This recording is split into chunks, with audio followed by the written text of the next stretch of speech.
call the meeting to order. Bienvenue à la réunion numéro 45 du comité permanent de Welcome to meeting number 45 of the House of Commons Committee on Ethics. On Thursday, February 12, 2026, Section 14.1 of the Lobbying Act and the motion adopted by the committee on Wednesday, September 17, 2025. The committee is resuming the statutory review of the Lobbying Act. And before I introduce our witnesses, as I always do, just to remind them that committee members may ask questions in French and English. And if you do need interpretation, just take a moment to prepare the earpiece and select the listening channel you need in advance in order to take full advantage of the time allotted for questions. And in some cases, there is a bit of a delay in the interpretation, so just wait until the interpreters are finished. I'd like to welcome for our first hour today from the Treasury Board Secretariat, Brian Gear, who is the Executive Director, Policy Planning and Performance Priorities and Planning Sector, and Peter Ross, who is the Director, Policy Planning and Liaison, Priorities and Planning Sector. Welcome to both of you to committee. I believe it was Mr. Gear. You are going to provide the opening statement for up to 5 minutes. Go ahead, sir. Yes, thank you, Mr. Chair. My colleague Peter Ross and I are pleased to join the committee to contribute to your statutory review of the Lobbying Act. Conseil de Trésor, Sweden. We at Treasury Board Secretariat have been closely following the committee's important and timely work. We welcome the different perspectives and recommendations on the Lobbying Act that have been shared with the committee by the Commissioner of Lobbying, her provincial counterparts, expert witnesses, and stakeholders from the private sector and civil society. To the mandate of the President of the Treasury Board and the Treasury Board Secretariat. As members know, the President of the Treasury Board is the minister responsible for the Lobbying Act. That means the President is responsible for bringing forward any amendments to the Act or its regulations on behalf of the government. The Treasury Board Secretariat supports the President in fulfilling these responsibilities. This includes providing policy analysis and advice on any recommendations to update the Act. TBS is not responsible for the day-to-day administration of the Lobbying Act or for providing expert guidance on the Act. The Commissioner of Lobbying is responsible for administering and overseeing compliance with the Lobbying Act. She also has the mandate to interpret the Act and to provide guidance on its application. As such, I am limited in my ability to comment on matters that fall under the mandate of the Commissioner, such as how to comply with the Lobbying Act in certain situations. The Lobbying Act ensures that Canadians know who is lobbying their elected representatives and other government officials and on what topics. The Act works alongside the other parts of the integrity framework, such as the Conflict of Interest Act, to uphold public trust in government decisions. While the Act came into force in 2008, federal lobbying has been regulated since 1989. The purpose of the federal lobbying regime has always been to advance two important public interests: the transparency of lobbying activities on the one hand, and free and open access to government on the other. In this regard, the governing principles set out in the Lobbying Act's preamble affirm that the public has a right to know who is engaged in lobbying activities and that lobbying is a legitimate activity that should not be impeded. That is why the Act's core registration and reporting rules are intended to ensure transparency without creating undue administrative burden. The committee has heard a diverse range of views on how to ensure that the Lobbying Act continues to meet its objectives. TBS is closely examining the recommendations that have been shared by the Commissioner, stakeholders, and experts. The government also looks forward to receiving the committee's report resulting from this review of the Lobbying Act. I would like to thank the committee once again for inviting us here today, and we're happy to take your questions. Okay, thank you, Mr. Gear. We're going to start off with our first 6-minute round, and we are going to go to Mr. Barrett. Go ahead, sir. Does the government believe that the current definition of lobbying is adequate based on the activities in the year 2026? So What I would say about the Lobbying Act is that it is it's a fairly robust framework the way that it has been set up, and there probably is a reason why there has not been significant change made to the legislation since 2008. Obviously, there have been a number of changes with respect to the expectations of Canadians around transparency, around technologies and the use of social media, which certainly would necessitate considering updates that could be made to the Act. But overall, I think that the Lobbying Act, along with the other parts of the integrity framework that are in place, are relatively sound. What changes is your department and the government making to improve transparency, both on access to information and also on lobbying communications? Well, I do know that there are consultations that are underway on the Access to Information Act that are being undertaken by another part of the Treasury Board Secretariat right now, and looking to modernize the Act in that respect. In terms of lobbying communications, we are obviously watching very closely the review that's being undertaken by the committee here, and we certainly look forward to any advice in terms of how the Act be modernized. How does Treasury Board assess compliance and enforcement challenges as the Act currently exists? So we're not responsible for enforcement of the Act or compliance. We certainly rely on the Commissioner, as the committee has heard, in terms of her take and on how the Act has been enforced to date, and any challenges that she faces in that regard. And so the assessment or opinion of the Commissioner is accepted wholly by the Minister and by the Department? No, I would not say that. What I would say is that the Commissioner, obviously, the input that she has provided is extremely valuable, and we certainly value the opinions and information that she has shared in terms of how she sees the administration of the Act. The one thing about the Lobbying Act, obviously, and as I pointed out in my opening statement, is that there are trade-offs to be made in terms of transparency and the access to public office holders and the administrative burden that are caused by it. And obviously there needs to be a decision that is made in terms of what is the appropriate trade-off between those two principles in terms of the right approach. What gaps do you think exist in the reporting requirements that limit public confidence in this as an effective tool to ensure transparency in government? Well, I think a lot of the issues that have been raised by the witnesses that have come in front of the committee do indicate that there is the potential for increased transparency in a number of different regards. A lot of the questions about the treatment of lobbyists in-house versus consulting lobbyists, I think that there are some questions to kind of re-examine there to see whether the rationale that was in place in 2008 when the legislation was originally brought in are still valid in today's world. So again, we certainly would value the advice of the committee and have benefited from hearing the testimony of the witnesses in front of this review to help educate us in terms of what the right approach would be to go forward. Is the Treasury Board Secretariat of the opinion that the administrative burden on consulting firms and lobbyists that are subject to the Act is now too onerous for them? What I would say is that obviously administrative burden is a key consideration in terms of what needs to be done, and it's a policy decision ultimately on what the appropriate balance is between transparency and the administrative burden. We are certainly taking note of what different stakeholder groups are saying in terms of the administrative burden that they face, as well as what they anticipate to face if some of the Commissioner's recommendations were to be accepted and implemented.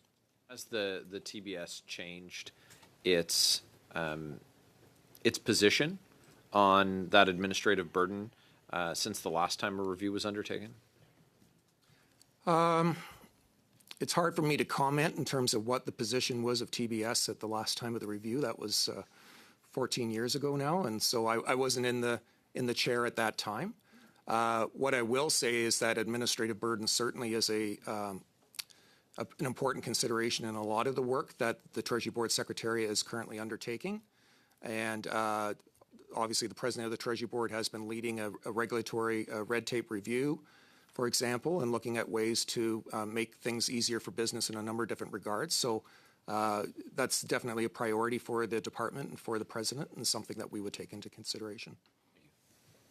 Okay, thank you, Mr. Barrett. Madame Lapointe, pour 6 minutes. Merci beaucoup, Monsieur le Président. Bienvenue. Thank you, Chair, and welcome. Thank you for being with us today. You're greatly appreciated. Can you explain why there's a distinction between in-house lobbyists and consultant lobbyists, and what the committee should look into in examining whether or not we should have registration by default or whether we should maintain the current format? Merci pour la question. For the question.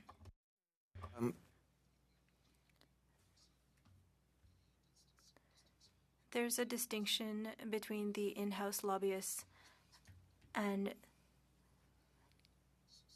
their responsibilities towards companies and businesses.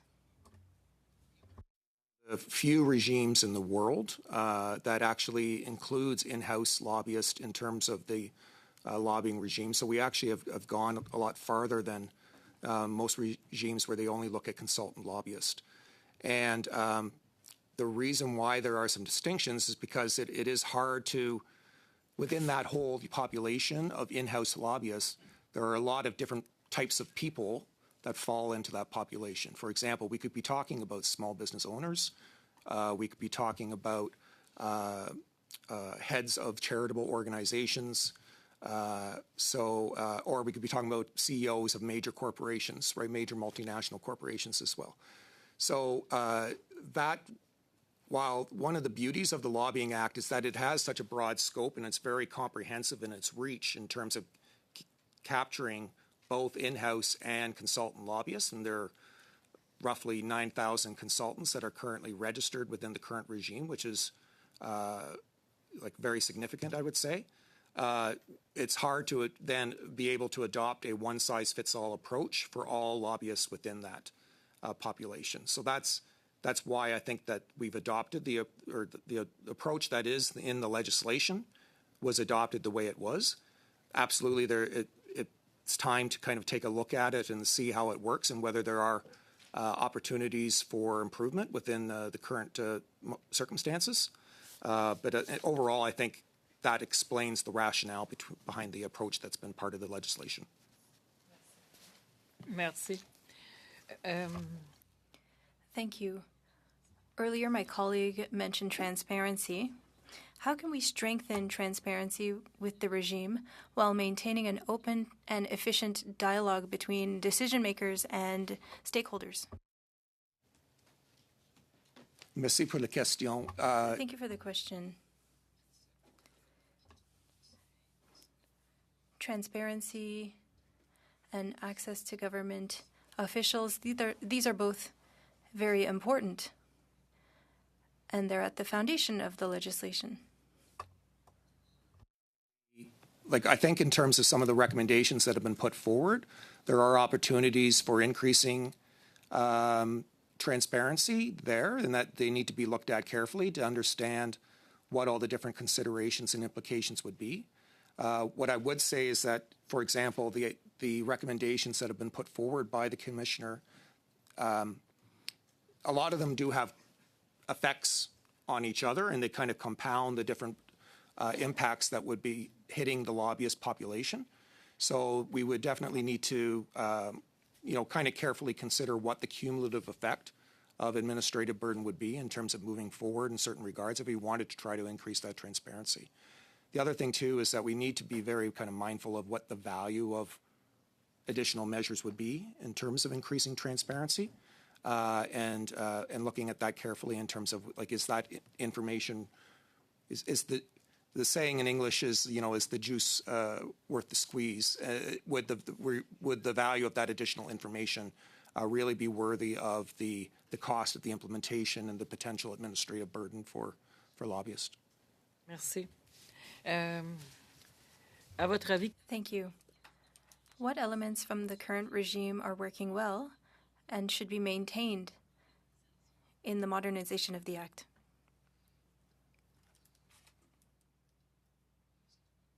That's a good question. You heard from the OECD and were able to discuss their observations regarding Canada's regime. Very complimentary of the lobbying regime that we do have in place when they were comparing it to other regimes in other jurisdictions. I think overall, like I said, that we do have a fairly robust regime. It is very comprehensive in terms of its scope. And the reporting that is done there, I believe the commissioner reported roughly about 30,000 communication reports that were filed last year, which again does provide a lot of transparency. So I think that there's a lot that is being accomplished and being very helpful in terms of transparency. But again, there's always opportunities for improvement, and it's very timely for this review to help look at what those opportunities may be. merci beaucoup. Merci, Madame Lapointe. Thank you, Ms. Lapointe. Mr. Bonnet, welcome to the committee. You have 6 minutes. Thank you, Chair. You talked about the OECD, but when we look at the Commissioner's first recommendation on registration by default for these lobbyists, there are OECD representatives who said to the committee that for countries that don't have registration by default but have different thresholds, well, they have a hard time managing and implementing their policies. They also said that countries like Portugal, they had a new rule in 2025, and they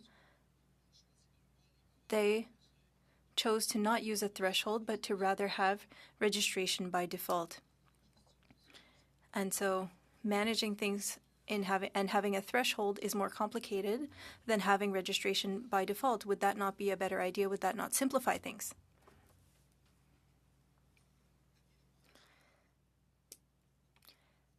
There are a lot of advantages in having a system that is simpler.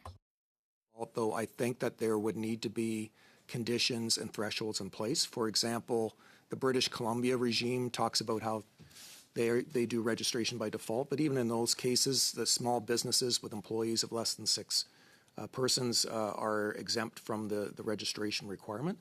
So I think that whether you call it registration by default, I think there are always going to be exceptions and conditions that would need to be put in place so that the system didn't become so burdensome that for the one person who occasionally, and very occasionally, is in contact with a public office holder, needs to actually register in the system and have to take on that additional burden. Là, vous me donnez un cas très précis, là, mais en général, vous ne pensez pas que ce You serait... talked about a specific case, but would it not be a good idea to have registration by default because it would simplify things? Do you not believe it would simplify things?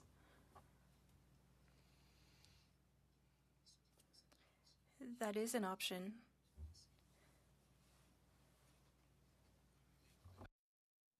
One of the things that I think that we're looking at right now and we're learning from is the changes that the commissioner has actually put in place in terms of the significant part of duties. By reducing that threshold significantly to 8 hours over a 4-week period, I think that that's capturing a lot more lobbying activity, and we're certainly learning from that experience, and that will help educate our view in terms of whether registration by default going in that direction is a good direction. Ma question, c'est est-ce que ça simplifierait les choses? But would that simplify the system to have registration by default, in your view? Approach. I just caution that there are a lot of implementation details that would need to be worked out, and I have difficulty believing that there would be no exceptions or conditions that would need to be put in place in what we would call a registration by default system. Dans le cadre de l'examen du fardeau... In looking at red tape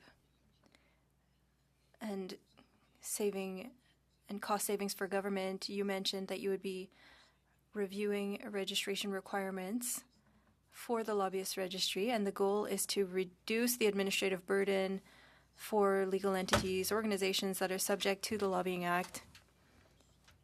But in 2012, Mr. Scott Douglas from Treasury Board stated to this committee, or the committee at the time, that registration and managing the registry was not an administrative burden, or not a significant one anyway, for lobbyists. Why do you think that you need to reduce the administrative burden for lobbyists? Thank you for the question. Necessarily come out and say that the administrative burden is wrong. I think it's just something that, if we're looking at changes, that is certainly an important consideration that we need to take into account about how much administrative burden that we will be placing on the lobbyist community. So as I said, if we were to proceed with amendments to increase transparency around lobbying, that would definitely be something that we would need to consider. One thing that I would say about the regulations themselves is that we did include them in the review, in the red tape review, as something that we would be willing to look at.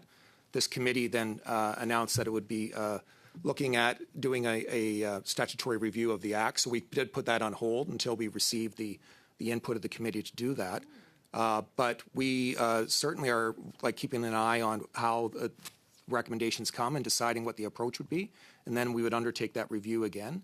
And one of the things that we'd be looking at is actually how we can make it more nimble, because the regulations as they're currently written are extremely prescriptive. And there's probably ways that we can make it much more nimble and flexible going forward. 45, okay. 45 seconds.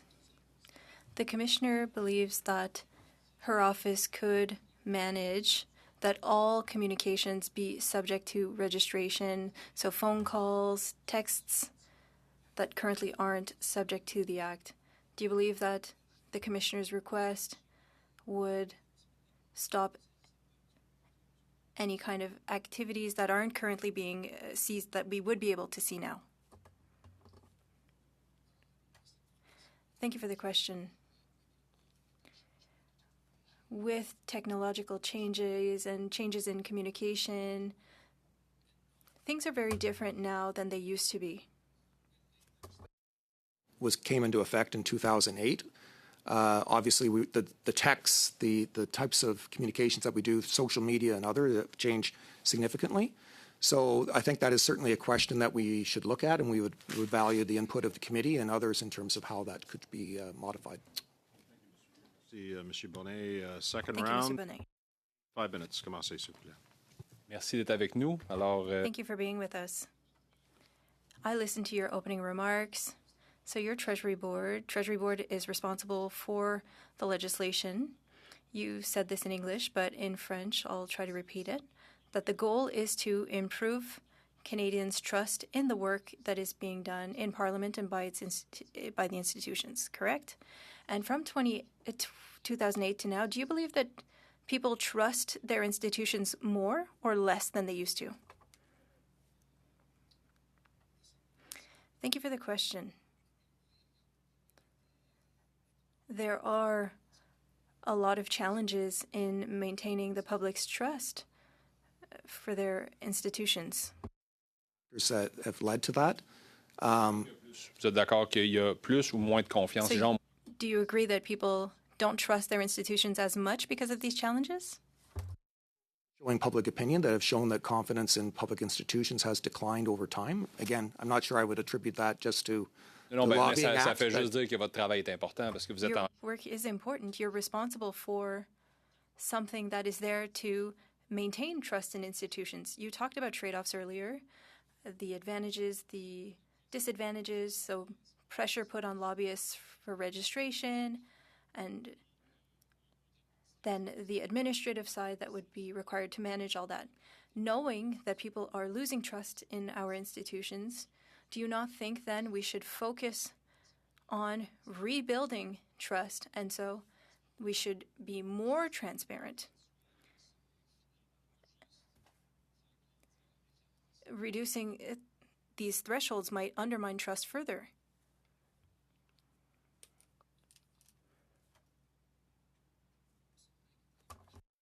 would say, again, obviously, I think that expectations of Canadians with respect to transparency have changed, and there have been a number of different changes that have been made over the years in terms of increasing transparency on government information.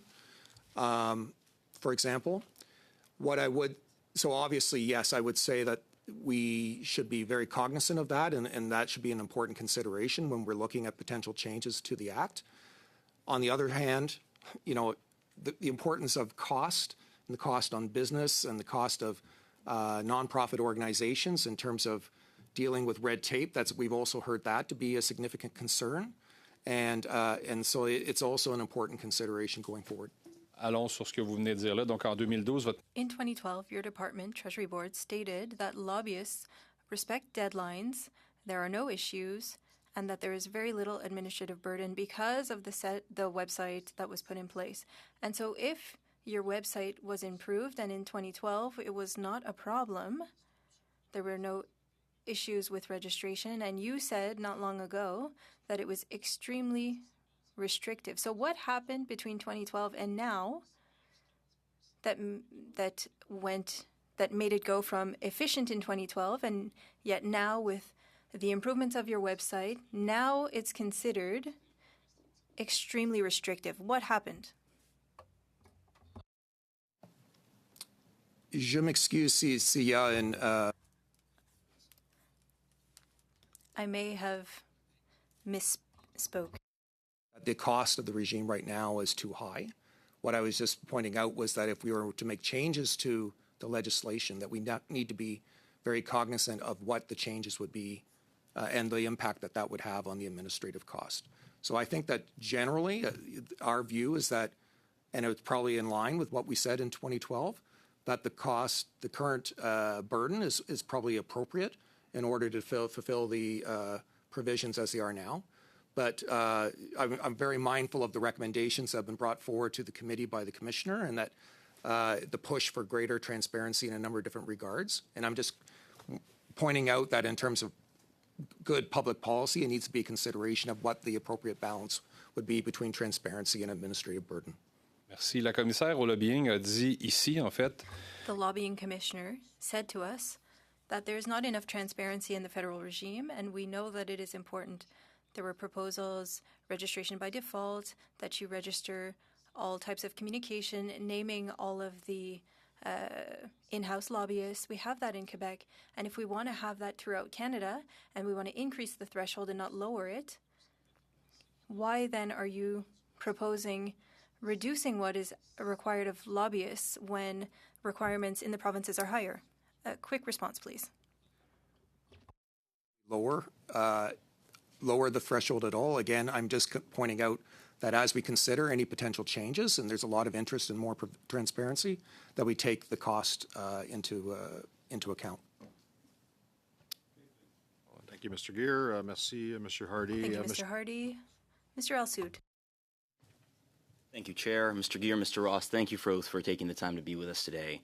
I just want to make sure I've understood something tied to a note from earlier. Given that our legislation includes a distinction between in-house and consultant lobbyists, I heard this note that it currently goes above and beyond. Have I understood that correctly? I think what I meant was in terms of above and beyond. It's just that our legislation is a little bit different from most jurisdictions in that it includes in-house lobbyists, and that does capture a significantly larger population in terms of lobbyists. So I think it's roughly like 75 to 80% of the consultants, or the lobbyists that are currently registered are in-house lobbyists. So that does obviously capture a lot more of the volume of communication with public office holders. You referred to, as you said, the point on cost. That's been an important conversation here over the past few meetings. We've made several references to us as members of Parliament engaging with small businesses across our ridings and not wanting to introduce barriers that would prevent transparent dialogue between us and the people on the ground. Have people reached out to your department making the case for modernization for improving transparency? As I explained in my opening remarks, the role of Treasury Board Secretariat is somewhat limited in this regard. The President is the responsible minister, but we're not really on the front line in terms of dealing with stakeholders with respect to the Lobbying Act. The Commissioner has most of the day-to-day interaction with the lobbyist community, for example, and others. We do hear from stakeholders that write to the minister, for example. Would I say that there's a groundswell of pressure that has been advanced to us? I'm not aware of that. But I think it is fair to say that there are changing expectations in terms of transparency, and we should see what we can do to try to address that. Do you know of any specific instances where that need might be justified? To whatever extent you can speak to it, of course. Yeah, well, I mean, I think that there are a lot of interesting ideas that have been forwarded in terms of including more information around each communication, like for example, the participants that are there when there is an interaction with a designated public office holder. There's potential, learning more about what is behind certain lobbyists in terms of the funding and the ownership interest, et cetera, that may be involved. I think that there is potential for exploring options around that. And that would definitely help address some of the concerns around transparency that I've heard. The Commissioner of Lobbying has proposed gaining independent regulation-making authority. Expert lawyers who appeared before this committee described that proposal as, and I'm quoting from their brief, seriously inconsistent with foundational principles of Canadian administrative law. Could you walk us through how the current process for amending regulations under the Lobbying Act works? And I have a follow-up question to that as well. Well, thank you for the question. So the current process is that we would be responsible for developing the regulatory proposal, and that the President would be the minister who would then shepherd that through the process as the responsible minister and get Governor and Council approval of any regulatory package. So we would obviously work very closely with the Commissioner. If the Commissioner had concerns, or her office, we would work very closely with them and consult with them on the content of any changes to the regulations. That's the way that it would currently work. And once again, to whatever extent you can speak to it, has there been any back and forth between your department and the Commissioner on this piece? Specifically, was there ever a situation where an issue came up that she felt couldn't be addressed through the current existing process, something that might have driven her to seek this authority in the first place? What I can say is that I've been in this job for 8 years now, and that we have had no request from the Office of the Commissioner to make regulatory changes. As the committee evaluates both existing rules and proposed reforms, it's important to balance transparency requirements with proportionate compliance requirements. You've spoken to that already here at large, and I imagine you speak to that fairly frequently in your day-to-day. But I say this specifically in the context of smaller organizations, recognizing their realities. How does the Treasury Board approach balancing transparency objectives by minimizing administrative burden for regulated entities under the Lobbying Act? So thank you for the question. So again, I think, when we are taking in-house lobbyists as part of the regime, as I said, it requires a lot of detailed implementation. And there are a lot of different scenarios that you need to work through because that population of in-house lobbyists is so heterogeneous, right? So like you say, with the example of a small business owner and the burden that they can place on their enterprise, and you don't, respecting the principle of the Act that you do not want to impede free access to public officials, that's certainly something that you need to take into account. And so you really need to kind of think through all the different scenarios and put in the appropriate conditions and exceptions to be able to alleviate the burden to some degree. Okay, thank you, Mr. Gear. Mr. Elsoud, Monsieur Bonnet, si tu veux, vous avez 5 minutes. Mr. Bonnet, we can give you 5 minutes if you'd like. The lobbying commissioner was here in May, spoke about her budget. It's about $6 million, about $4.8 million to pay for the employees. So a functioning budget of about $1.3 million, $700,000 for federal services, human resources. It's a very modest budget, especially if we look at the budget for some lobbyists. Why wouldn't the government increase her budget so that it could perform better if the goal is to register more lobbyists? Merci pour la question. Thank you for the question. I do know that there have been requests in the past for additional funding. I don't think that there's been anything recent. I may be wrong in that regard. But obviously, when the request comes in, that does get forwarded into the budget decision-making process. I'm not part of that myself, but it is something, and there's a decision made with obviously taking into account scarce public resources and various priorities, and looking at the business case that has been put forward to them in terms of what the appropriate level of funding or response to a funding request would be. Vous parliez tantôt de la confiance envers les... Earlier, you talked about trust in public institutions that has gone down over time. And instead of increasing funding for more transparency, if the government decreases that, are you not concerned that you'd be undermining trust further? That I think that we're very cognizant of all the agents of Parliament being able to fulfill their responsibilities and their mandates.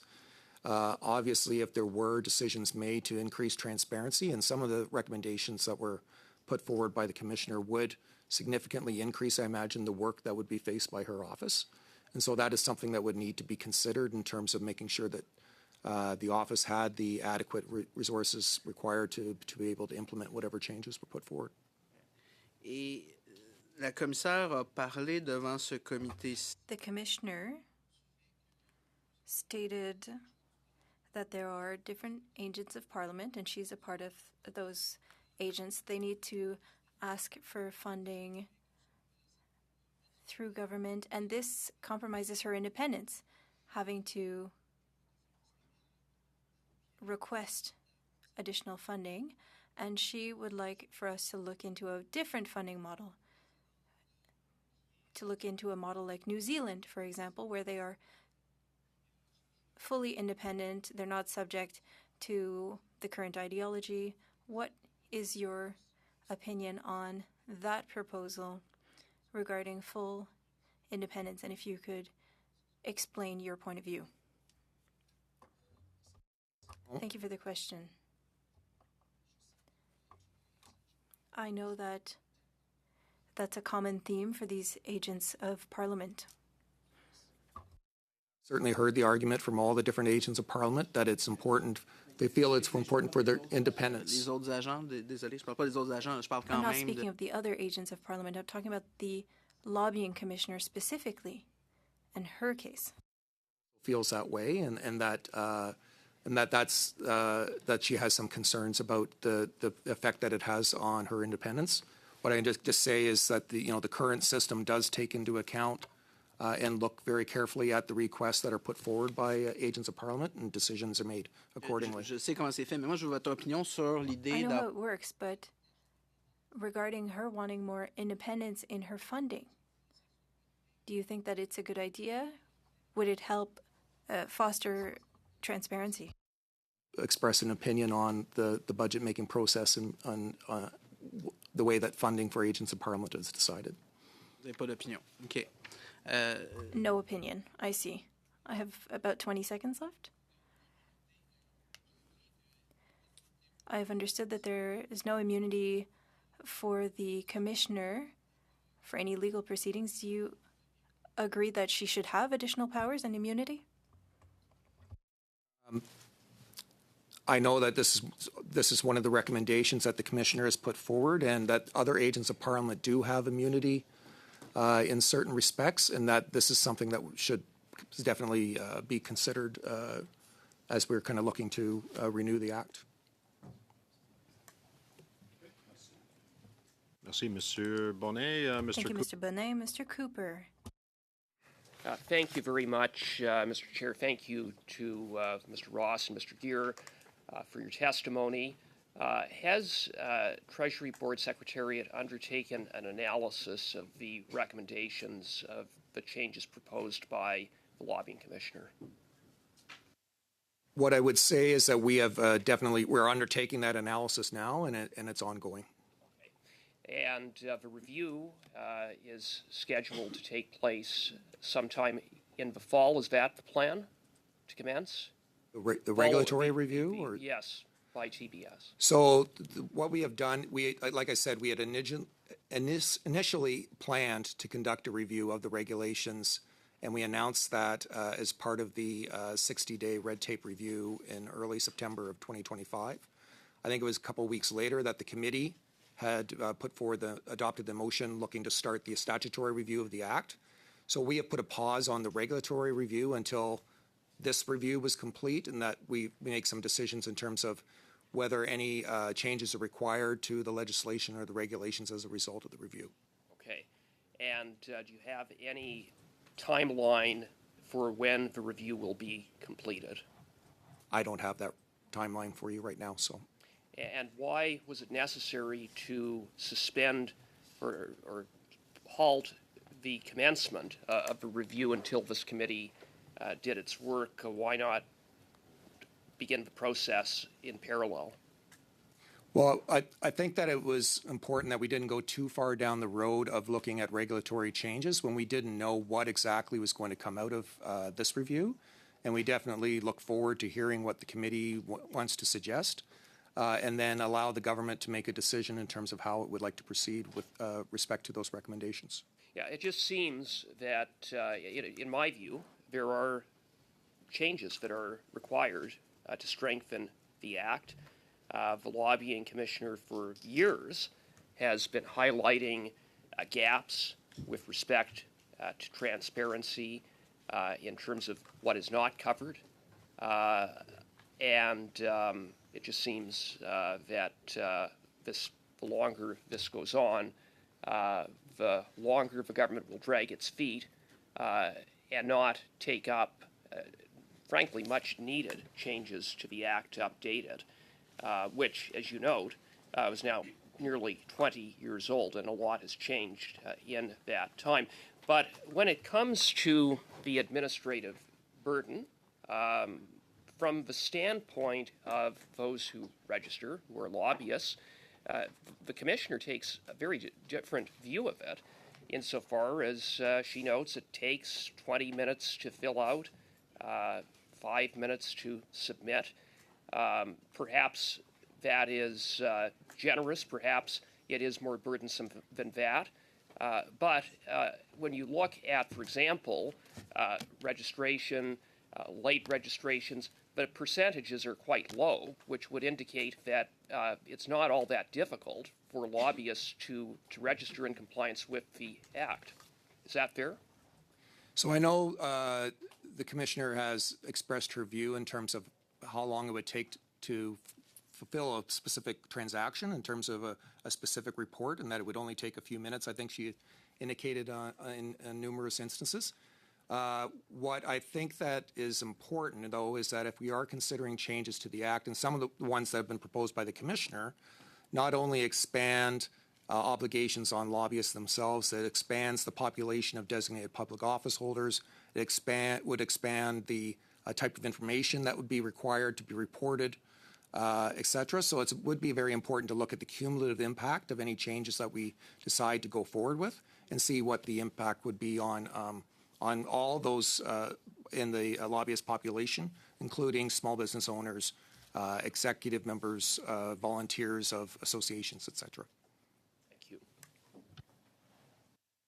Thank you, Mr. Cooper. I've got Mr. Chang next for 5 minutes. Go ahead, sir. Thank you, Mr. Chair. Thank you, officials, for being here. How does Canada's lobbying regime compare to those of other leading democracies in terms of transparency, oversight, and administrative requirements? So, like I said, and I'm glad that the OECD was very happy to come and appear before the committee and share the observations that they made as part of their study of Canada's integrity regime. I'm glad that they were also able to make comments specifically about the Lobbying Act and the regime that's in place on lobbyists, where they did say that we compare relatively well with other jurisdictions that they studied around the world. I think it's, like I said, we have a very comprehensive regime and where we include in-house lobbyists as well as consultant lobbyists. We have very stringent penalties for contraventions of the Act, with criminal sanctions of $200,000 and up to 2 years in prison, for example. So there are very severe penalties for contraventions. We also have very strong post-employment obligations that are embedded in the Act to make sure that public office holders are not using their position to benefit themselves in terms of post-public life career opportunities. So overall, I think that it's been recognized worldwide as a leader. Are there opportunities for improvement? Absolutely. And since the Act has, as Mr. Cooper has pointed out, it's almost 20 years old now without having been modified. I think there definitely is opportunity to look at it and see how we can modernize it. But overall, I think it is recognized worldwide as a pretty strong regime. Thank you. And we have heard concerns that some recent proposals or interpretations might not have involved extensive consultation with stakeholders. To your knowledge, what stakeholder engagement informed the Commissioner's recommendation, and what role, if any, did the Treasury Board play in these discussions? So I'll answer the last part of your question first. So again, our role is relatively limited, and we kind of jump into action as required whenever the minister gets involved. We don't have a lot of frontline experience in this regard or interaction with different stakeholders, so there's not much that we would add to the process. In terms of the consultation that the Commissioner has done herself, I think you'd have to ask her and ask her office about what they have done. Thank you. And how important is predictability and regulatory certainty for organizations they must apply with this Act? And how should they factor into any reform recommended by this committee? I'm sure that any business would tell you that regulatory certainty is critical, and particularly for small and medium-sized enterprises. The burden complaints regarding regulatory red tape and government red tape in general have been quite prevalent. And so anything that we can do to try to simplify and stabilize the regime for across the population, I think would be quite helpful. And the Lobbying Act seeks to promote transparency, not to discourage engagement with government. How can Parliament ensure reforms do not unintentionally create barriers to participation into public policy discussions? Do you want to take that one? Oh, sure. So, if I might comment on that, so in terms of not impeding things, I think it's really important that we take into account, just how the law can apply to different groups. And so, yes, we want to make sure that there's transparency, but at the same time, it's really important that we take into account that it can apply to many different types of organizations. So yes, you've got the consultant lobbyists that are professional full-time, but it can also apply to major corporations with in-house lobbyists, or it can apply to small businesses, not-for-profit organizations, like sporting organizations and such. And so we need to all those need to be taken into account, and just thinking about what is the appropriate balance between accessibility and the transparency and the burden that it puts on organizations. Thank you very much. Thank you, Mr. Chang. Monsieur Hardy, pour 5 minutes, suivi par Madame Jagger. Go ahead. Merci beaucoup. Thank you very much. I just want to come back to your answer, Mr. Ross.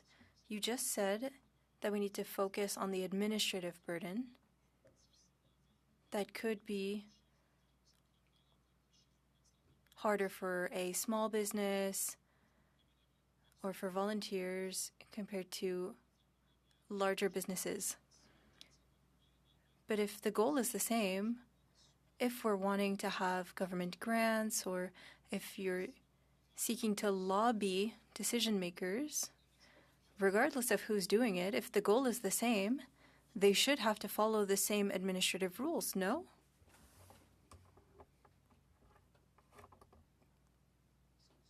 Thank you. That's a great question.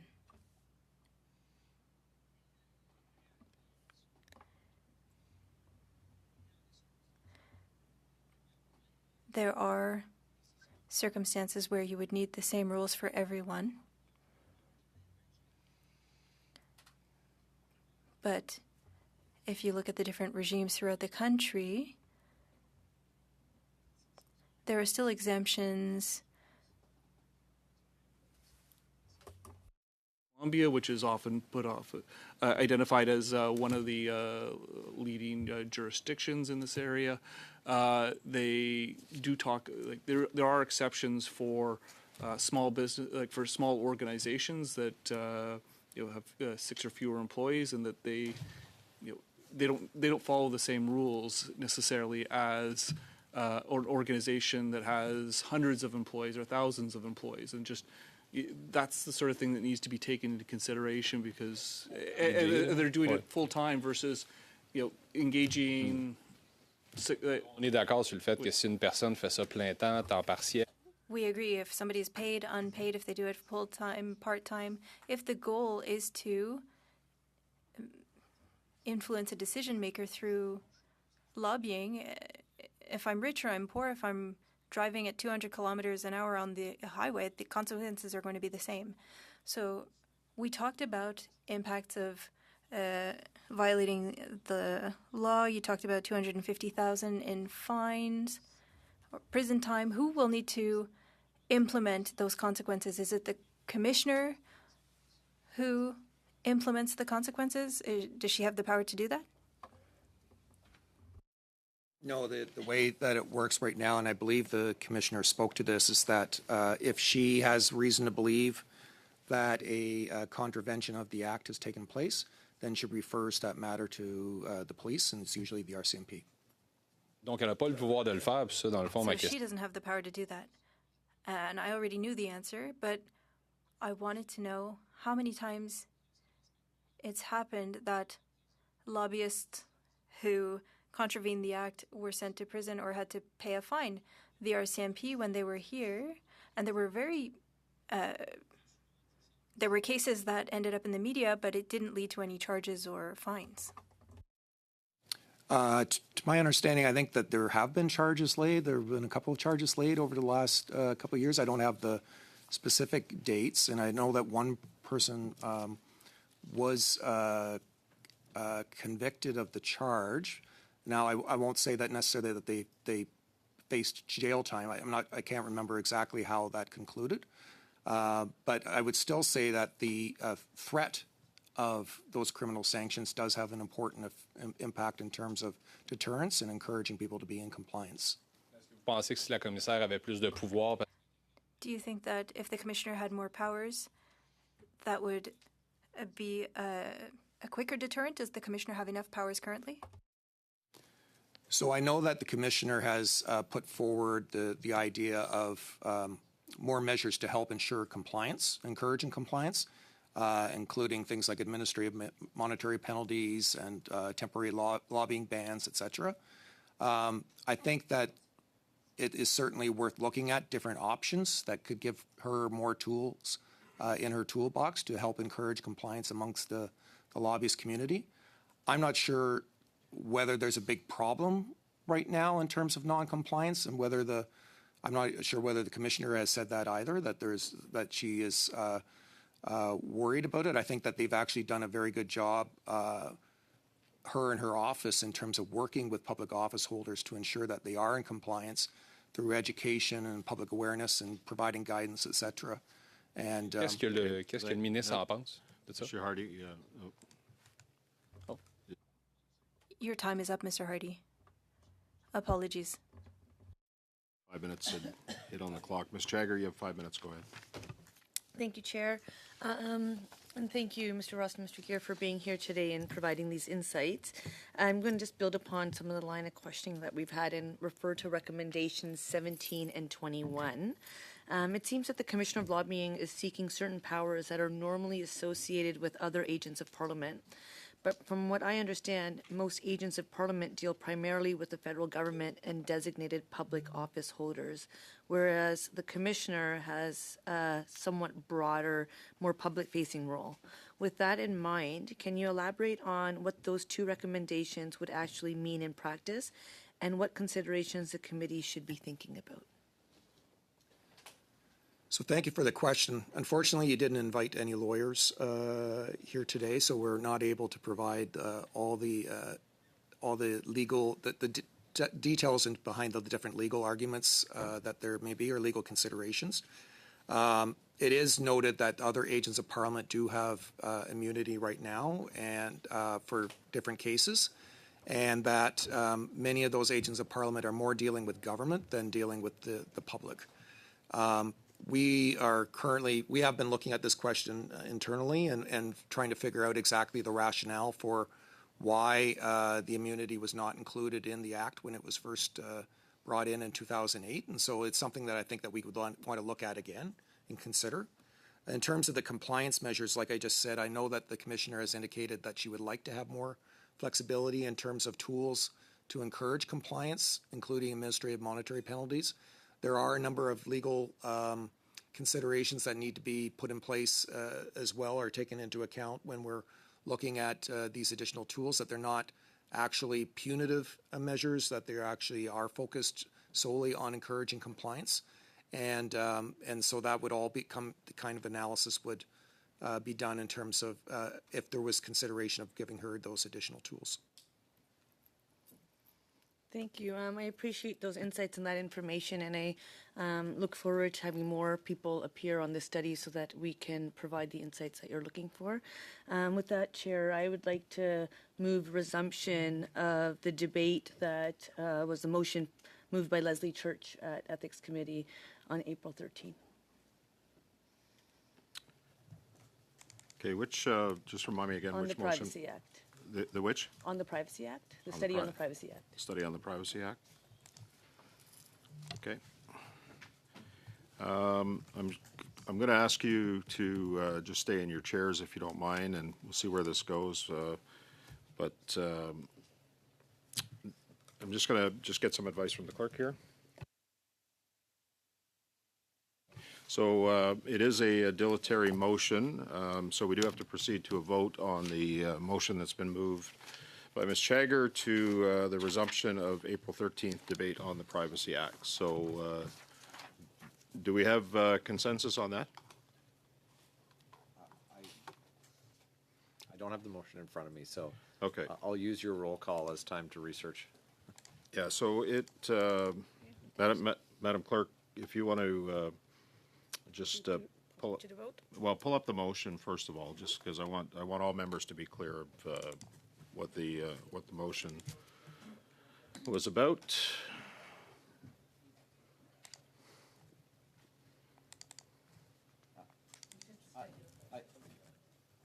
Okay, so it was actually a notice of motion. It was moved on April 13th. Okay, do you want to put your microphone on? Absolutely. Okay, so explain to the committee what we're voting on. So the motion was moved and debated and adjourned on April 13th. And it goes that in light of the need to ensure government operations remain modern, secure, and effective so that Canadians can benefit from efficient and innovative public services, and recognizing the rapid advancement of digital technologies and their implications for the protection of personal information, pursuant to Standing Order 108.3H, the committee undertake a study. Monsieur le Président, les interprètes n'ont pas reçu le... Chair, the interpreters haven't received the motion. Je peux l'envoyer encore. Okay, mais c'est ce I qu'on have me sent dit. it, but I can send it again. I can send it again. Moi, je préfère que les interprètes. I would prefer that the interpreters have the document that is at hand. We're just going to suspend for a moment.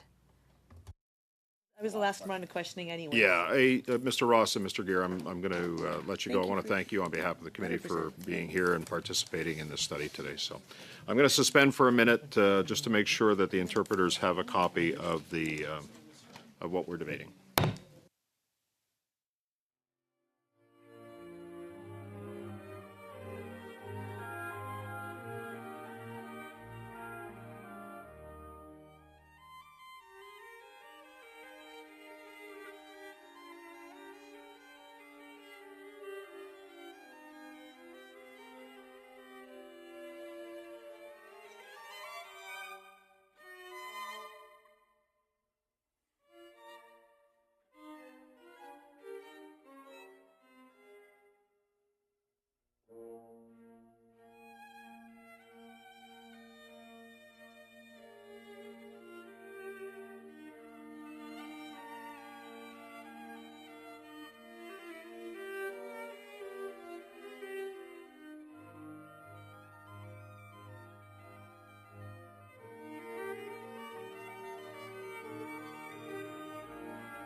On the motion from Ms. Jagger to resume debate on the Privacy Act, just for the benefit of members, we have shared in both languages that particular motion. The motion was put on notice March 27th, and it was moved April 13th, just for clarity. So I'm gonna call a vote on the resumption of debate. I'm gonna ask Madam Clerk to call the roll. Okay. Perfect. The question is, shall the committee resume debate on the motion moved by Ms. Church? Starting with Ms. Church. Yes. Yes. Madame Lapointe. Oui. Mr. Chang. Oui. Ms. Jagger. Mr. Alsoud. Oui. Mr. Barrett. Absolutely. Mr. Cooper. Yes. Monsieur Hardy. Oh, oui. Monsieur Bonnet. Oui. Yes. Kitty, yes. Kitty, oui. Okay, so that passes. So we're resuming debate on the motion. I don't see any hand. What's that? Can I talk about it? Yeah, sure. Yeah, that'd be great. Ms. Jagger, go ahead on the motion. So I think it's been interesting to have some of these conversations, and it's neat to be part of this committee. And I do believe, especially after the witnesses that we just had from Treasury Board, that there are necessarily reviews and modernizations that are needed to some of the acts that this committee is responsible for. And I think when it comes to the Privacy Act, it's been nearly a decade since it was last meaningfully examined at committee, and that's well before the rise of AI and other modern technologies that now fundamentally shape how personal information is collected and used. And so I'm noticing that we were having committee business debate for the second hour, but there seems like there's no shortage of work for us to do. And so I think it's important if we can get a few stakes in the fire, that we can actually have witnesses coming and the studies can proceed. I have no problem talking about committee business, but I think we're well aware of the work that we need to do. I think it's also important for us to have an understanding of who is left to kind of appear on in regards to the Lobbying Act versus who's not.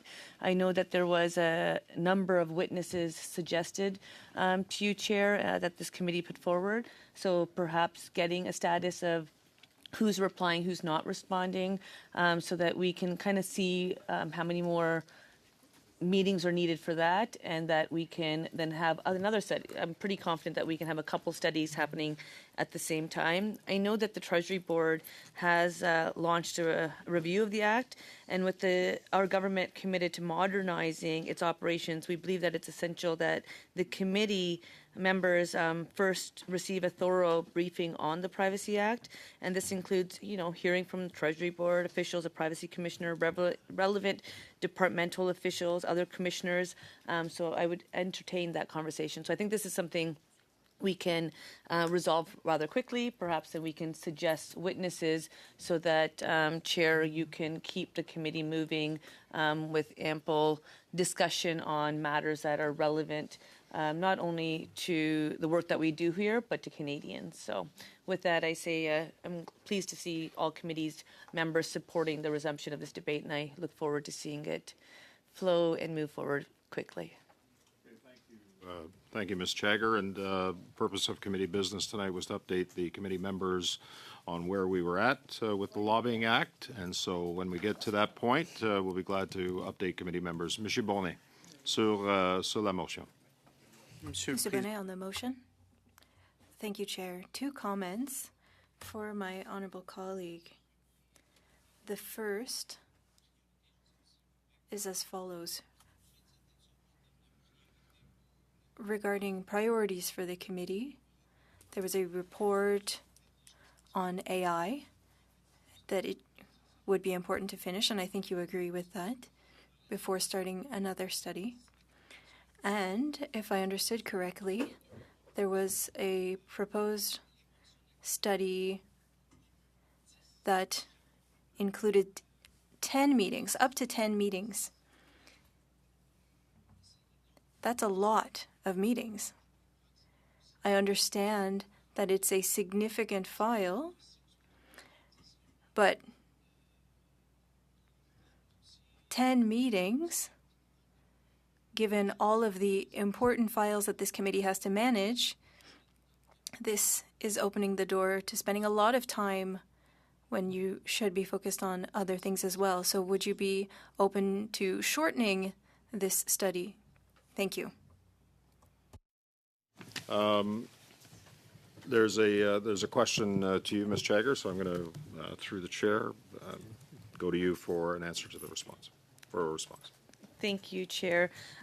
Just to your comments as well, Chair, I was not aware of what the update was, so if I had known that that's the update we were providing, I would have probably traveled in a different approach. So next time, any insights as to what you would like to discuss are, well, I welcome that information.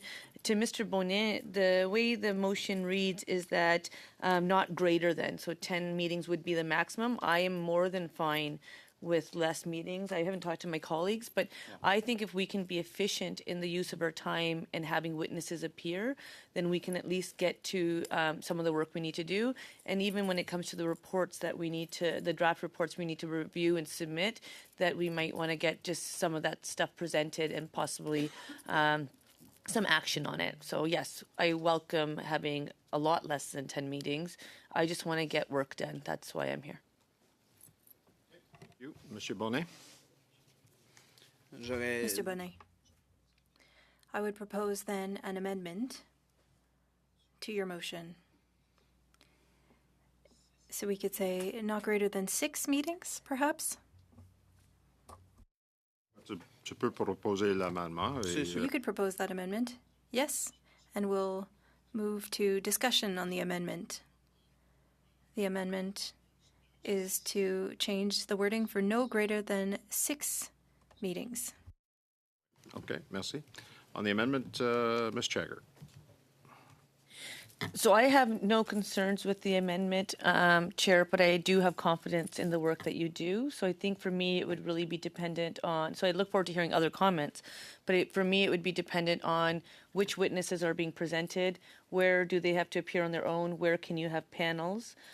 So perhaps we would be able to do it, but I would have confidence in yourself and the clerk being able to see how many meetings are needed. And that's why the motion, I believe, I can't put words in Ms. Church's mouth, was proposed the way it was. And I know sometimes it's hard to get witness schedules and so forth. So depending on what it is, and that's where that's where I'm coming from, is if you need the time, then use it. If we don't need the time and we can get it done in even 2 meetings or 3 meetings, I would like it. But I do think it needs to be a meaningful look at the review, and I think it needs to, well, it's over a decade in the making, and the world has changed a lot, so. Okay, thank you, Ms. Jagger. And, typically, we're all experienced around here. We know what happens. Members put their lists in. We try to accommodate between all of the parties to have their witnesses appear. There was a discussion at the beginning of the session, when this session started, that it was a preference of committee members to have no more than 2 on a panel in any given hour. Not 3, not 4, not 5, because it was felt at the time, and the majority of the members agreed with this, that there was more opportunity to ask questions if there were 2 rather than more. So So anything that we try to do, there have been exceptions. Obviously, some people come here with 3 people, so we put them on the panel for points of reference, etc. But generally, the practice is to have 2 witnesses per panel per hour. That's what we strive to do, and that's what the clerk strives to work towards. So, Ms. Church, go ahead. Thank you, Mr. Chair. On the amendment, I was going to maybe seek a friendly amendment that maybe we could go to no more than 8 meetings. Yeah, I would. There's no friendlies. It's a sub-amendment if you choose to. Then I will make my case for A sub-amendment for 8 meetings, correct? a sub-amendment. Okay.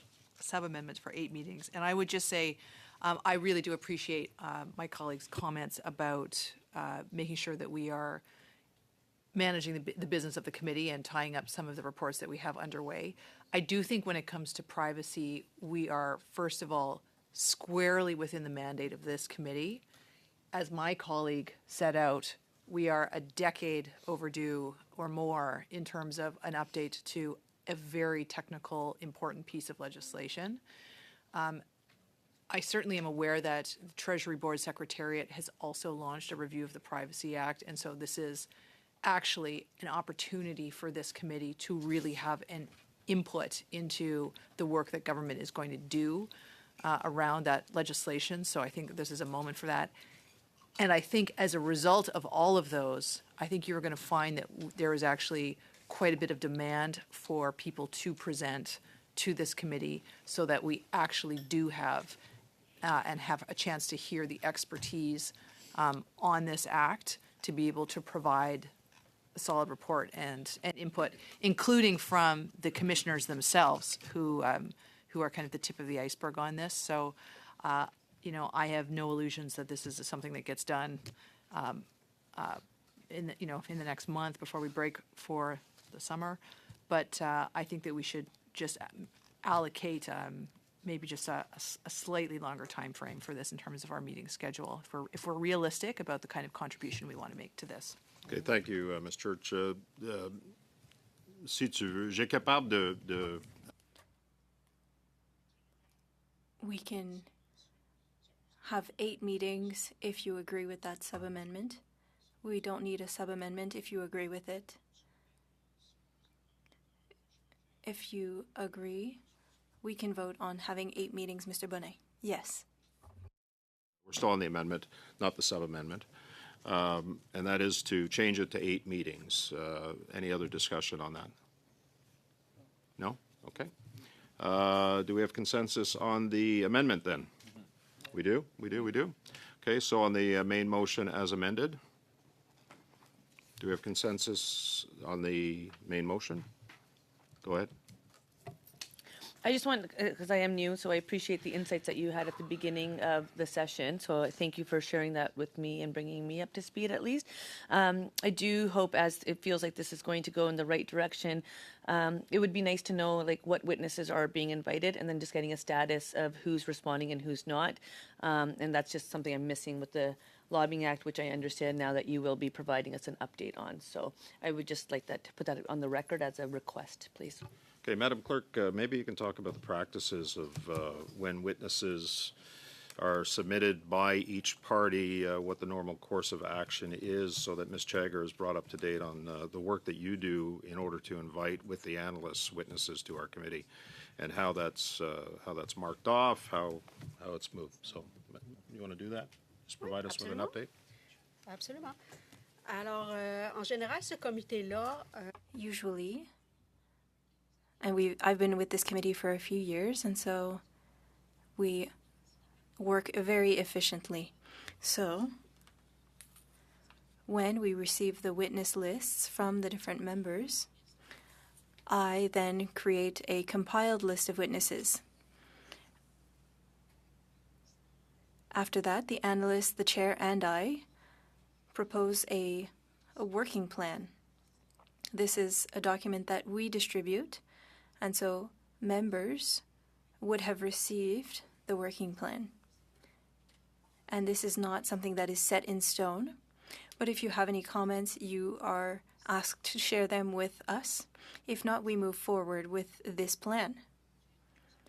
and the plan can change according to the availabilities of the witnesses. Some might not be available on certain days, and so we'll move things around as much as we can so that we follow the plan. And we try to group the witnesses by subject or by witness groups as well.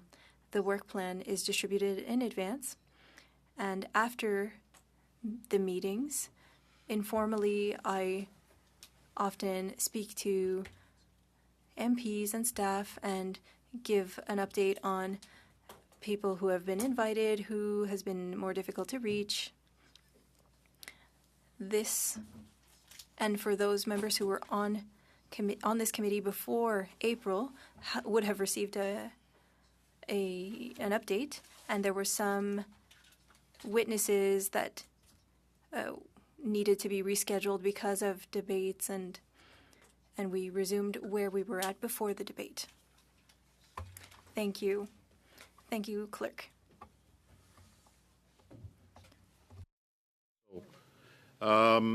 Yeah, and look, we try to get as many witnesses as we can, but the old expression is you can't push a wet noodle, and if some witnesses decide that they don't want to appear before the committee, they don't, and we try to make adjustments based on that. So we're on the main motion as amended. Any questions, comments? Mr. Barrett, main motion as amended. So in the prescribed witnesses, President of the Treasury Board, the Privacy Commissioner, Information and Privacy Commissioner of Alberta, and any other witnesses the committee deems relevant. So that's good. With respect to the Provincial Privacy Commissioner for Alberta, I wonder if, unless there's a particular or an exclusive imperative with respect to that commissioner, that we not seek to invite all of the provincial, territorial, and commissioners, unless there's some specific synergy that we're looking to capitalize on. So, and if there is, great. If there's not, then I would propose, how would I say that? If I was to amend, I would amend the motion to say under C, in place of the, say all provincial and territorial information and privacy commissioners, strike the words of Alberta. And I would defer to the chair and clerk on the prescription of time when there's, because then we're into 26 26 hours. Yeah. So I'm just not sure if we couldn't panel them. Yeah. And then and depending on their availability within our study window, but then that would get the commissioner, the Information and Privacy Commissioner of Alberta as requested, but also we'd be able to draw on experiences from the others as well. Okay, so a fairly straightforward amendment by Mr. Barrett, and that is under C to have every privacy commissioner from, I'm assuming that every province and territory has a privacy commissioner. I don't know that for sure. Alexandra, can you confirm? So that would mean 13 of them appearing before the committee, not for 2 hours each, but I would suggest in panels of 2 and 2 has been the normal practice around here. So, Two at a time, two at a time, two at a time? Two at a time, two at a time. It's going to be, okay, that's your meeting's gone right there. It's a lot more. It is a lot more meetings, but we'll try to.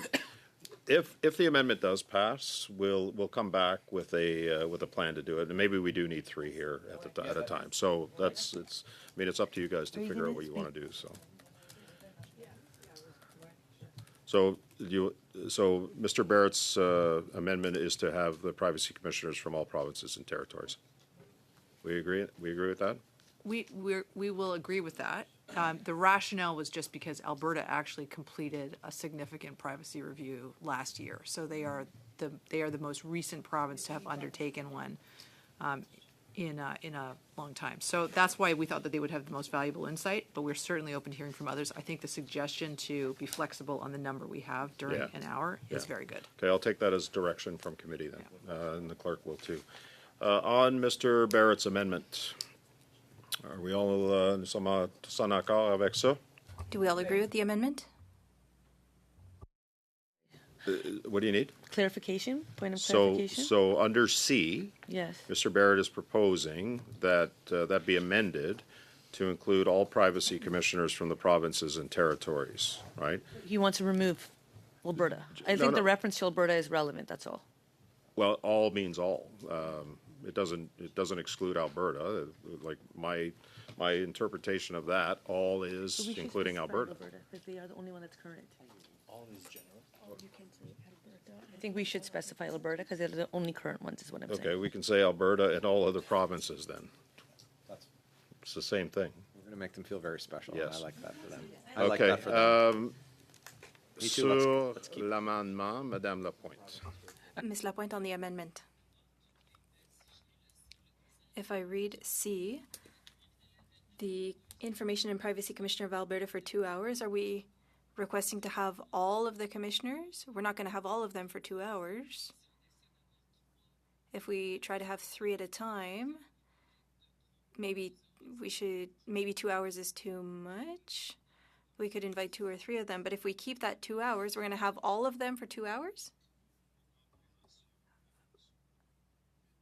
I've understood that we can invite all of the commissioners, 3 per panel, 1 hour each. We'd have to modify that. If you want to remove the 2 hours, that's fine. If everyone agrees to remove the 2 hours, we can do that. So 1 hour, 3 commissioners per panel. So every panel would have 3 commissioners for 1 hour.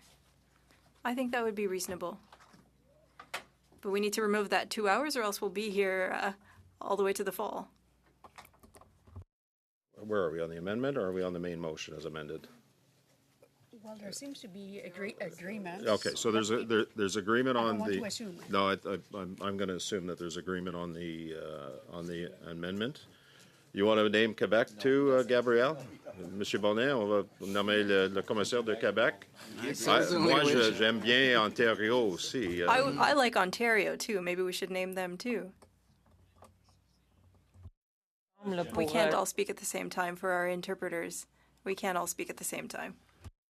To vote on the main motion with an understanding amongst all of us of where we're at with this. On the main motion, do we have consensus on the main motion? Yes. Okay. Est-ce que vous pouvez juste clarifier? Donc, c'est la Can you main. just clarify? So it's the same motion. Are we still going to keep Alberta and we're removing the 2 hours? Or are we saying all the provinces and territories? Ms. Chagger would like for us to name Alberta, and we're going to invite all of the commissioners from the provinces and territories, and all of the commissioners will be invited for 1 hour, and there will be different panels that would include 3 commissioners. I understand the importance of including Alberta specifically, but there are certain elements that would be interesting coming from Quebec as well. I don't know why we would mention Alberta and not Quebec. I think, Mr. Bonnet, that all of them should be named. They're not more important than the others, but Ms. Chagger would like for us to keep Alberta, so that's what we're doing. If you want us to remove Alberta and simply say all of the commissioners from the provinces and territories, you can do that with an amendment. Well, if my colleague is not going to accept that we remove Alberta and simply say all provinces and territories, well, then I'll have to propose that we mention Alberta and Quebec given the reasons that are just as relevant as those proposed by Ms. Chagger. We can name all of the provinces and territories if we want. Province and territory. Like if we want to do that, then let's fill our boots. Let's go. Okay. That's great. And that way we solve the problem. We deal with the problem. Okay. So the motion, just so the members are clear, the motion is going to say every part C will name every province and territory. Okay. Is that correct? Okay. Now that we understand that, do we have an agreement on it? Yes. Okay. So the motion passes. Et pas de 2 heures. No. And no 2 hours. Comprehension. Yes. Okay. All right. Let's get to an understanding of where we're at here. So I wanted to bring the committee up to date with respect to the Lobbying Act. I've had some discussions with the clerk, and I'll get her to weigh in on this. We are near the end of our witness lists on the Lobbying Act. Just let's see, Mr. Barrett. We're near the end of the list on the Lobbying Act. We've got a meeting scheduled for Monday where we have 4 witnesses that are coming in. Next week we've got the Alto meeting with the Minister of Finance. We also have the Commissioner of Ethics. That'll take us probably into the final week. I've asked the clerk to exhaust the witness list for that final week that we're scheduled to be here. She's in the process of doing this. The lobbying commissioner has indicated to us, and we've given her this chance at the beginning, that she would come back after all of the testimony has been done. She has indicated to us that she would like the summer to digest the information that's been received and from the witnesses and the briefs as well, so that she can come back in September to conclude the lobbying study with any more information that she may be able to provide or anything else. So that's where things are at right now with the Lobbying Act. The plan as well when we come back, the other thing too is that the analysts are going to start working on, based on the information that we've received in the Lobbying Act, they're going to start working on a draft report. But again, none of that will be concluded until we hear from the lobbying commissioner. So that's where we're at with the Lobbying Act. As we come back in September, I've made a commitment that we are going to deal with both the AI report and the access to information report. Okay, and both reports, as you know, have they don't have an equal amount of recommendations, but they have recommendations. So I don't expect one will be easier than the other, but we are going to deal as a priority with the AI report and then the access to information report.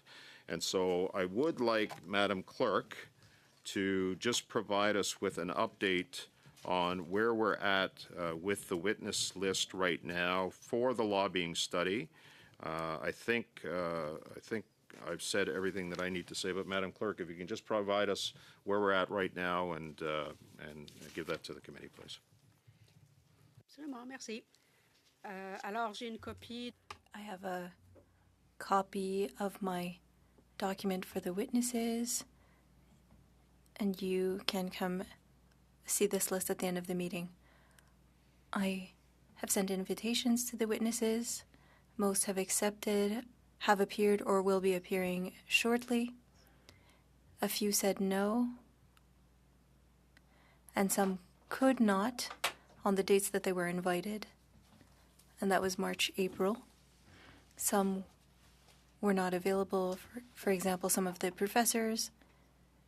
There are a few people that we could re-invite, but we have sent invitations to the other witnesses, and most said yes. Is that last week that we're here is to sort of tie some circles around some of the witnesses who have not yet appeared and ask them if they would consider appearing because they couldn't appear because of timing or whatever. So, and on the Privacy Act, the motion that was just passed, given the circumstances of where we're going to be at in September, I don't expect that will happen until a much later date once we get through the AI report and the ETHI report. So that's my update. Mr. Barrett. Chair, I have what I think would be a very quick motion to dispense with. I move that further to its statutory review of the Lobbying Act, the committee invite the President of the Treasury Board to appear before the committee for 1 hour with TBS officials, and that TBS officials appear for an additional 1 hour. Did you share that motion with the clerk? Okay, you did? Both languages? Okay. C'est possible, c'est un verso différent. I believe so.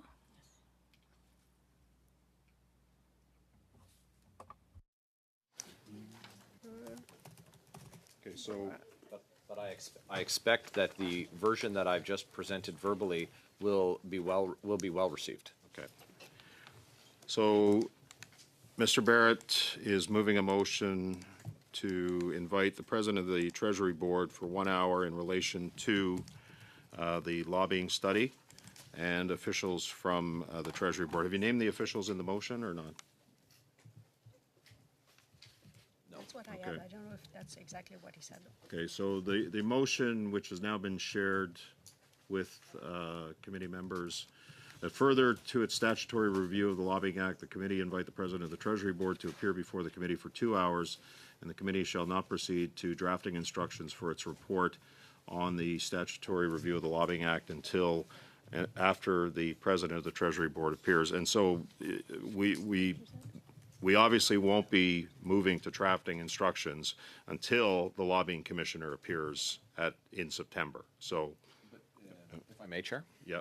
Just based on conversations with colleagues, the version that I provided to the clerk in both official languages is not the version that I've just moved. Okay. And so there are substantive differences. The first being the request for the President of the Treasury Board is that he appear for 1 hour. 1 hour. And that officials appear for 2 hours. Okay. And the instruction that drafting instructions not be undertaken until we've heard from the witnesses has been removed. Okay. I'll say it one more time if I may, and that's that further to its review of the Lobbying Act, the committee invite the President of the Treasury Board to appear before the committee for 1 hour with Treasury Board Secretariat officials, and that Treasury Board Secretariat officials appear for an additional 1 hour. Okay, I think that's fairly straightforward. I just want to see if there's any consensus on that. Okay, we have consensus? Mr. Bonnet? Okay, so we'll add that to the list. Mr. Cooper, go ahead. Thank you very much, Mr. Chair. I'd like to move the following motion, that the committee undertake a study of no fewer than 6 meetings into the $200 million agreement between the Department of National Defense and Maritime Launch Services concerning Spaceport, Nova Scotia, near Canso, Nova Scotia, and for the purpose of the study, invite the following witnesses to appear. A, the Honorable David McGuinty, Minister of National Defense. B, the Honorable Stephen McKinnon, Minister of Transport and Leader of the Government in the House of Commons. C, the Honorable Francois-Philippe Champagne, Minister of Finance and National Revenue.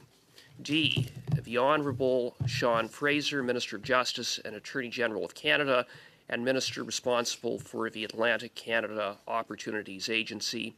E, Stephen Mathieu, Chief Executive Officer of Maritime Launch Services. F, Sasha Jacob, Chair of the Board for Maritime Launch Services.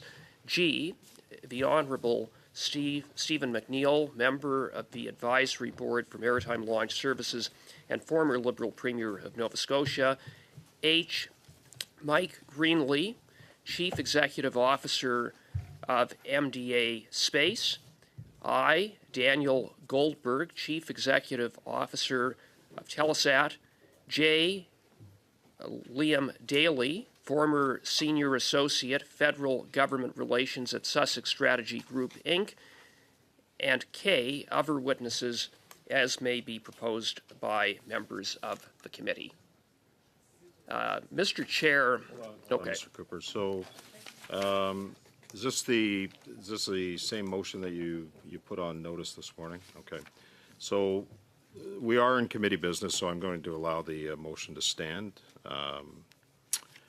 And if you want to, if you, yeah, we're gonna send the motion again to members of the committee. Mr. Cooper, you have the floor. Go ahead, sir. Thank you very much, Mr. Chair. 200 million tax dollars are going to maritime launch services for what is at present a concrete slab and a gravel parking lot for a so-called spaceport. Maritime Launch Services doesn't own the land. They lease the land from the province of Nova Scotia for only $15,000 a year. Pursuant to the lease, the federal government will be paying Maritime Launch Services $20 million a year for land that I, again, state they don't even own. Consequently, Maritime Launch Services will be making a 1,300% profit, in excess of a 1,300% profit, for, again, land that consists of a gravel parking lot and a concrete slab. There are serious questions about this lease, beyond the fact that we have a lease for $20 million that Maritime Launch Services is essentially flipping to the federal government for that cost, making a 1,300% profit. But the lease was entered into in March of this year, in March of 2026, but it was backdated to April 1st, 2025. In other words, Maritime Launch Services received immediately 20 million tax dollars for this backdated lease for no work and no value for taxpayers. And there have been no answers from these Liberals about why the lease was backdated. I asked the Minister of Finance questions about why the lease was backdated. When he appeared at Committee of the Whole, he had no answers. I've asked questions of ministers in question period. They have no answers. For $20 million, it appears that Maritime Launch Services received that money for nothing. It's highly unusual to backdate a lease, and Canadian taxpayers deserve answers as to why that is, why $20 million was funneled to Maritime Launch Services for nothing. And then there's the question about why Maritime Launch Services? This is a 6-person company. Despite their name, Maritime Launch Services, they really haven't launched much of anything. They never launched anything into space. After 10 years of being in business, they've had 2 suborbital test launches. Maritime Launch Services is a company that has had not a very good track record in terms of being a going concern. In fact, the March 2025 Independent Auditors Report from MNP observed the following. We draw attention in the consolidated financial statements, which indicates that the company incurred a net comprehensive loss during the year ended December 31st, 2024 and December 31st, 2023. These events or conditions, along with other matters, indicate that a material uncertainty exists that may cast significant doubt on the company's ability to continue as a going concern. In other words, according to the independent auditor's report, Maritime Launch Services was on the verge of bankruptcy, and no wonder, because according to their 2025 financial statements, they reported a massive loss of $47 million and revenue of just under $15,000. It begs the question, is that the reason the lease was backdated? Is that the reason that the Liberals handed Maritime Launch Services $20 million for nothing to bail out this nearly bankrupt company? And I would also add to that, in terms of why Maritime Launch Services, here you have a company with a CEO who has a history of securities infractions. This is a CEO, Mr. Jacob, who was previously fined $100,000 by the Investment Industry Regulatory Organization of Canada. How is it that Maritime Launch Services, a nearly bankrupt company with no history of launching anything into a space, with a CEO who has a history of securities infractions, that doesn't own land, that leases land from the province of Nova Scotia, but consists of a gravel pit and a concrete slab, managed to secure 158 meetings with government officials, including ministers in this government? Perhaps, how is it possible that a company like this could receive a $200 million lease,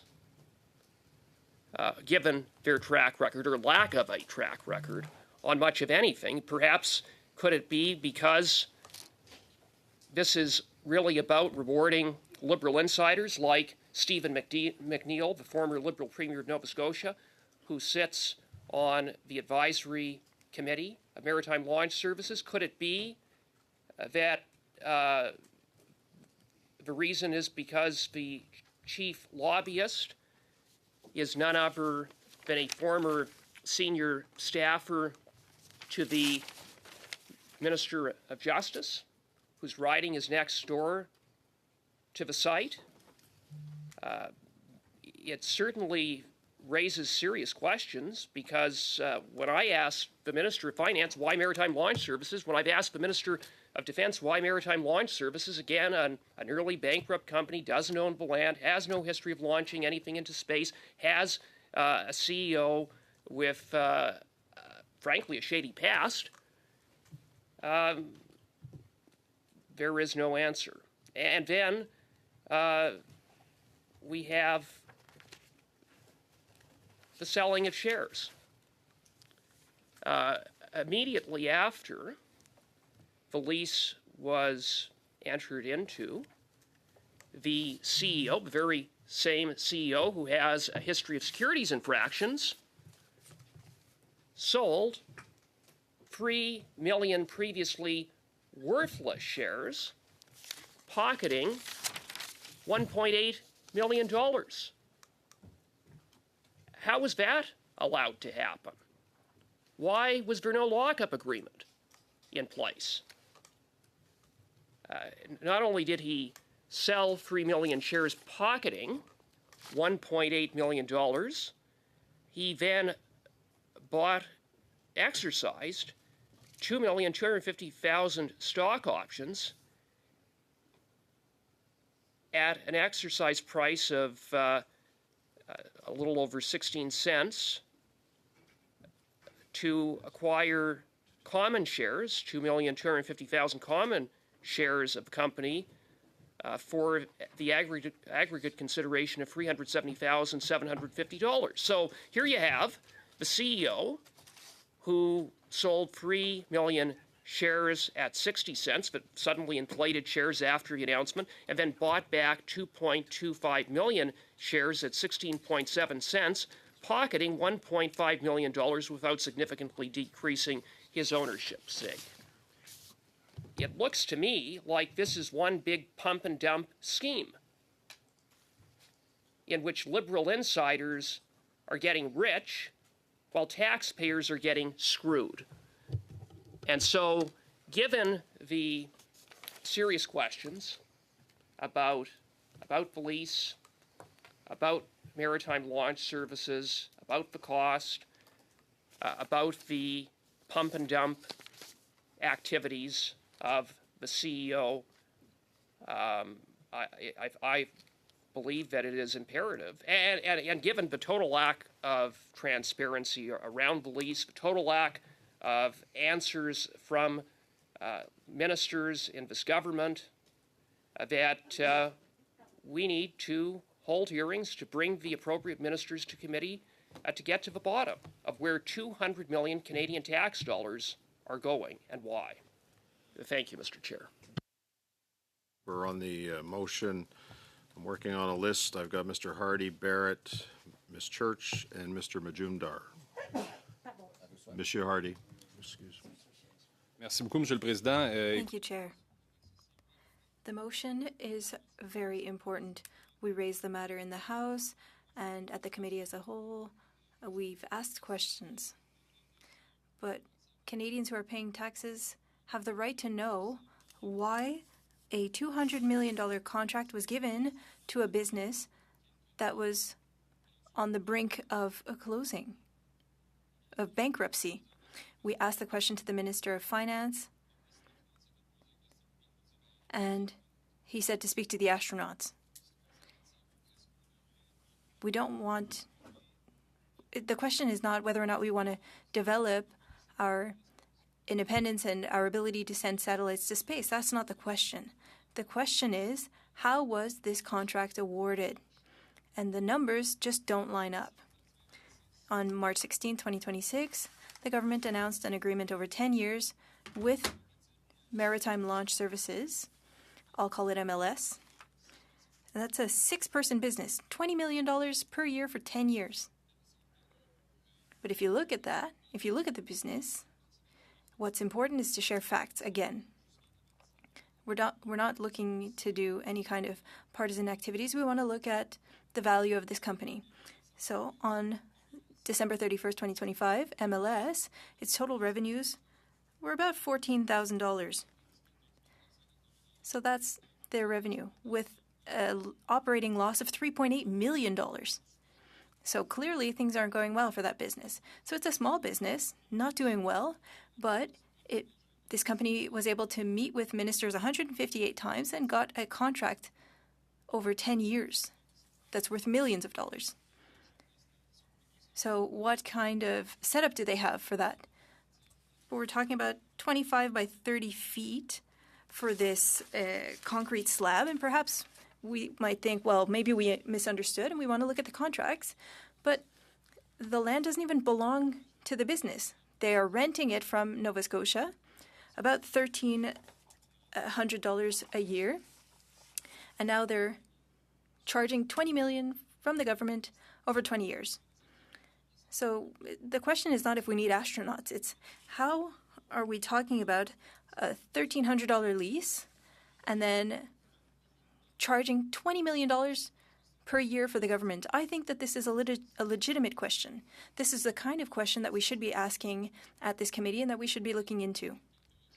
I did some research to see whether or not this is something that happens elsewhere. Norway also has these launching pads. They've had many successful launches. They invested $26 million in Canadian dollars for the comparison.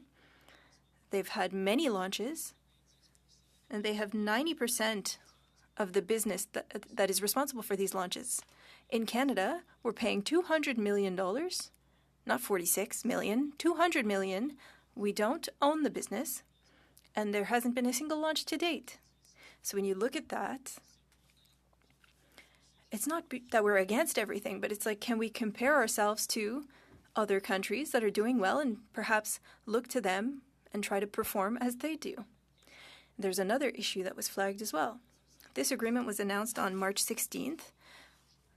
In April, 20 days later, there were $3 million worth of shares sold, and then he made $1.8 million.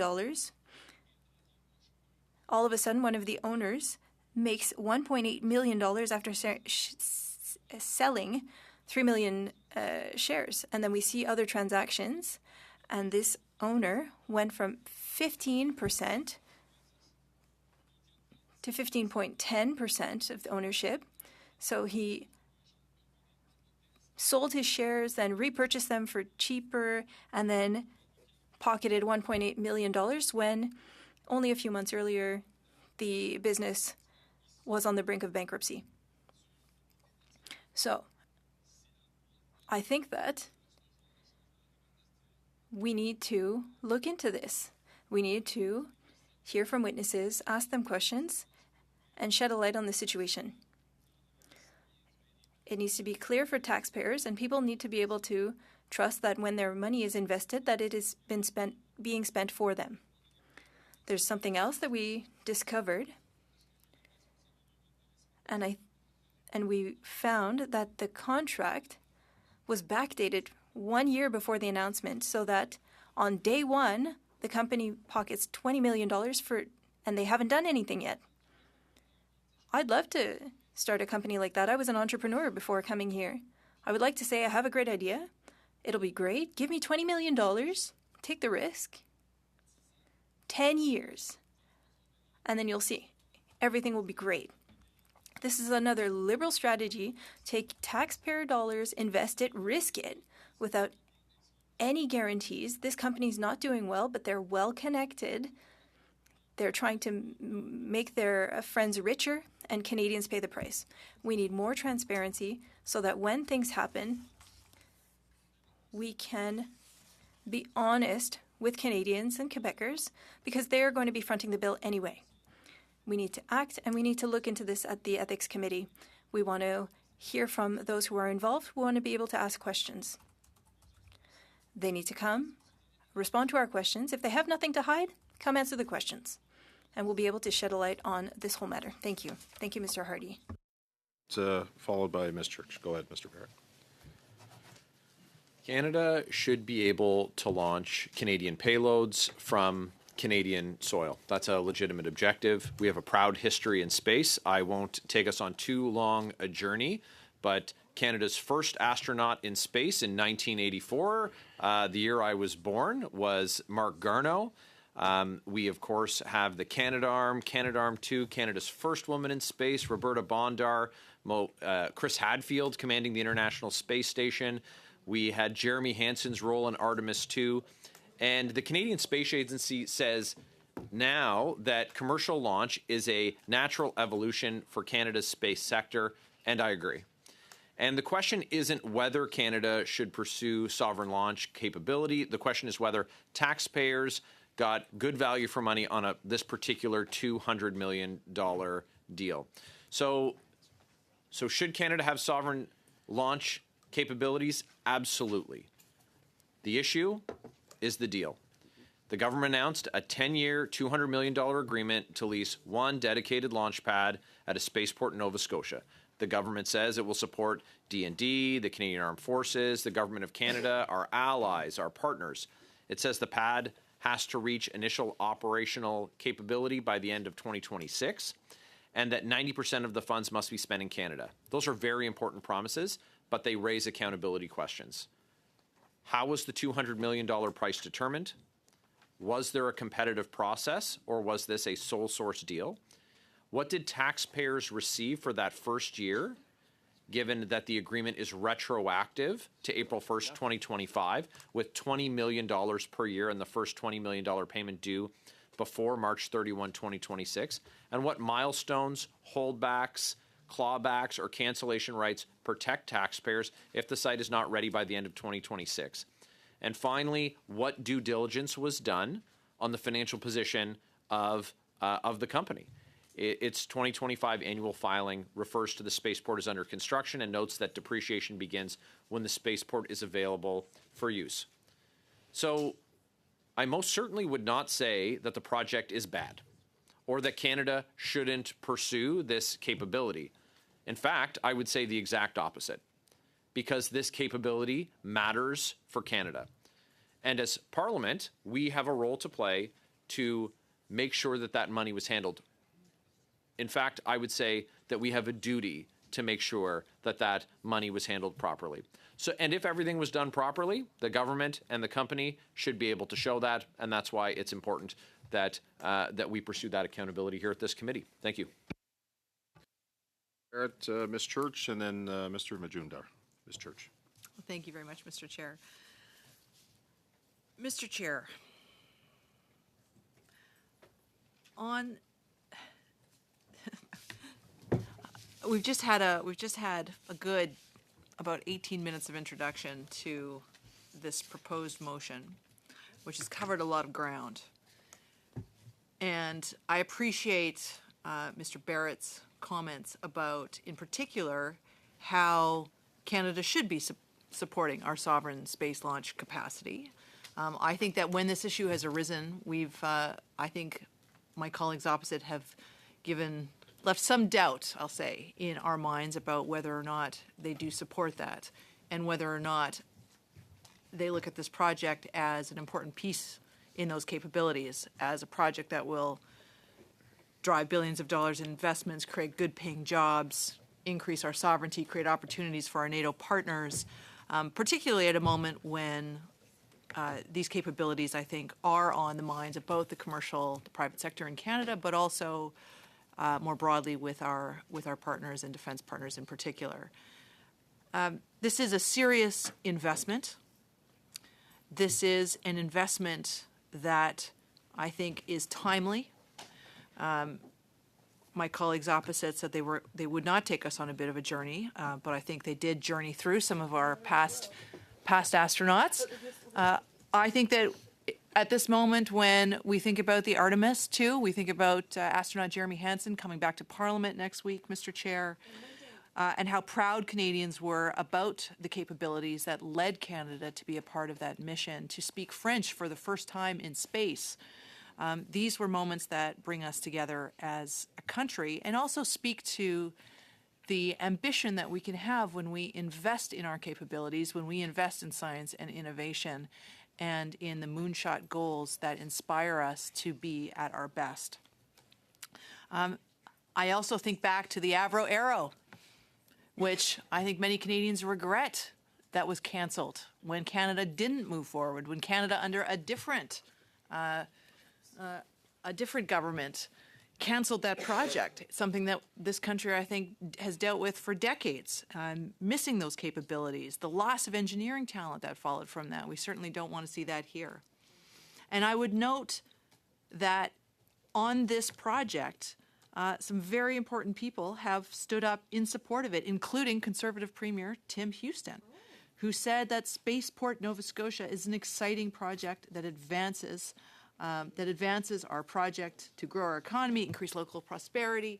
This is a project that's been supported by the government of Nova Scotia, specifically because it does create jobs and bring investment to that province. The Conference Board of Canada estimates that this project in Nova Scotia could add 1,600 jobs during construction. Mr. Cooper speaks of it derisively as some sort of concrete slab. Well, I think spaceports, by definition, involve concrete slabs. I'd be curious what else we launch from. You know, it's going to add $300 million to our GDP, according to the Conference Board of Canada. So, Mr. Chair, in light of how we are trying to invest in our economy, in light of our desire to create good jobs, meet our defense commitments, increase our capabilities, this is an important investment.